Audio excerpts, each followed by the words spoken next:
Tween's first chapter, Snowflake Bentley by Jacqueline Briggs Martin, illustrated by Mary Azarian. In this Caldecott Medal winning picture book, the true story of Wilson Bentley and his singular fascination with snowflakes is rendered in rich prose and gorgeous artwork, perfect for the holidays, snow days, and every day. Wilson Bentley was always fascinated by snow. In childhood and adulthood, he saw each tiny crystal of a snowflake as a little miracle and wanted to understand them. His parents supported his curiosity and saved until they could give him his own camera and microscope.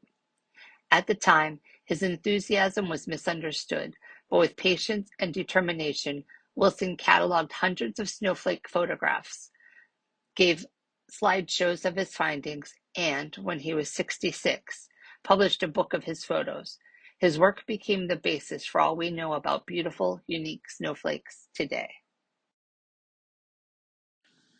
In the days when farmers worked with ox and sled and cut the dark with lantern light, there lived a boy who loved snow more than anything else in the world. Willie Bentley's happiest days were snowstorm days. He watched snowflakes fall on his mittens on the dried grass of Vermont farm fields, on the dark metal handle of the barn door.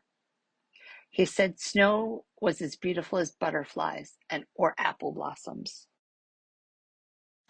He could net butterflies and show them to his older brother Charlie. He could pick apple blossoms and take them to his mother, but he could not share snowflakes because he could not save them. When his mother gave him an old microscope, he used it to look at flowers, raindrops, and blades of grass. Best of all, he used it to look at snow. While other children built forts and pelted snowballs at roosting crows, Willie was catching single snowflakes.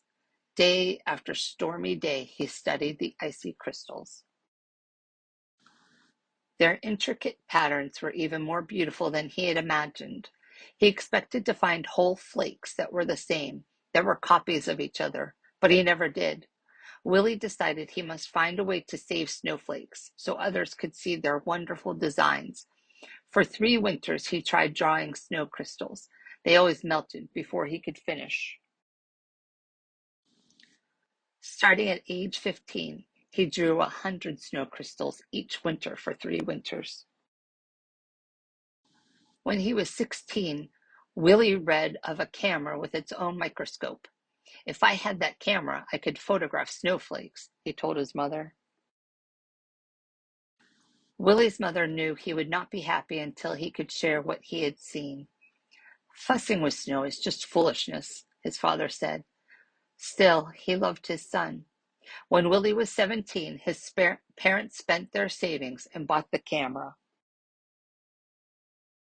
It was taller than a newborn calf and cost as much as his father's herd of 10 cows. Willie was sure it was the best of all cameras.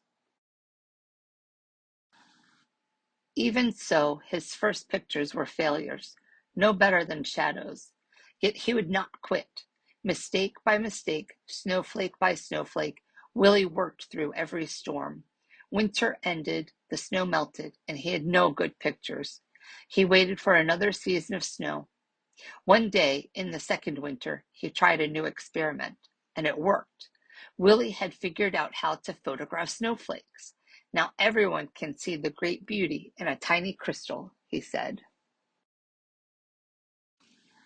But in those days, no one cared. Neighbors laughed at the idea of photographing snow. Snow in Vermont is as common as dirt, they said. We don't need pictures. Willie said the photographs would be his gift to the world. While other farmers sat by the fire or rode to town with horse and sleigh, Willie studied snowstorms. He stood at the shed door and held out a black tray to catch the flakes. He learned that each snowflake begins as a speck, much too tiny to be seen, little bits, molecules of water attached to the speck to form its branches. As the crystal grows, the branches come together and trap small quantities of air. Many things affect the way these crystal branches grow. A little more cold, bit less wind, or a bit more moisture will mean different shaped branches. Willie said that was why, in all his pictures, he never found two snowflakes alike. When he found only jumbled, broken crystals, he brushed the tray clean with a turkey feather and held it out again. He waited hours for just the right crystal and didn't notice the cold.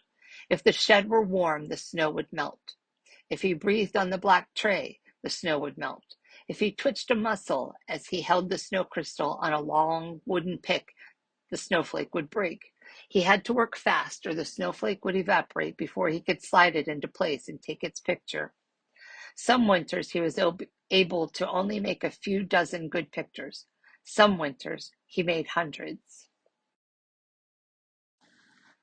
Willie so loved the beauty of nature, he took pictures in all seasons. In the summer, his nieces and nephews rubbed coat hangers with sticky pitch from spruce trees.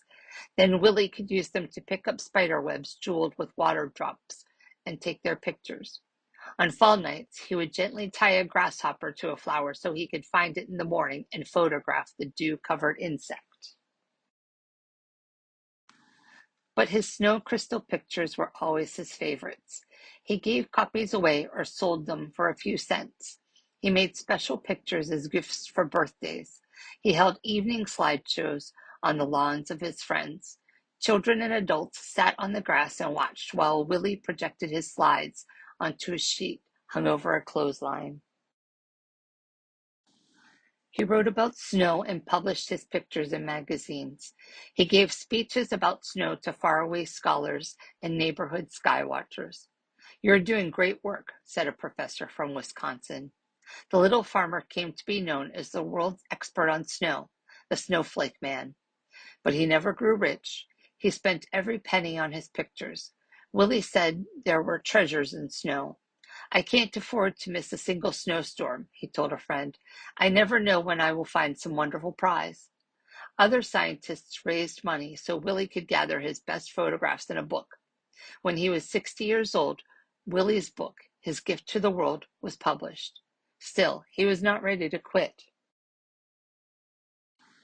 Less than a month after turning the first page on his book, Willie walked 6 miles home in a blizzard to make more pictures. He became ill with pneumonia after that walk and died 2 weeks later. A monument was built for Willie in the center of town. The girls and boys who had been his neighbors grew up and told their sons and daughters the story of the man who loved snow. 40 years after Wilson Bentley's death, children in his village worked to set up a museum in honor of the farmer scientist. And his book has taken the delicate snow crystals that once blew across Vermont, past mountains, over the earth. Neighbors and strangers have come to know of the icy wonders that land on their own mittens, thanks to Snowflake Bentley. The average dairy farmer gets up at dawn because he has to go to work in the cow yard. I get up at dawn too, but it's because I want to find some leaf hung with dew, or a spider web which the dew has made into the most delicate ropes of pearls. I take my camera with me, get down on my knees in the wet grass, and photograph these exquisite bits of nature. Because I do this, I can show these lovely things to people who never would have seen them without my help. They will get their daily quart of milk, all right. Other farmers will attend to that. But I think I'm giving them something which is just as important. W.A. Bentley.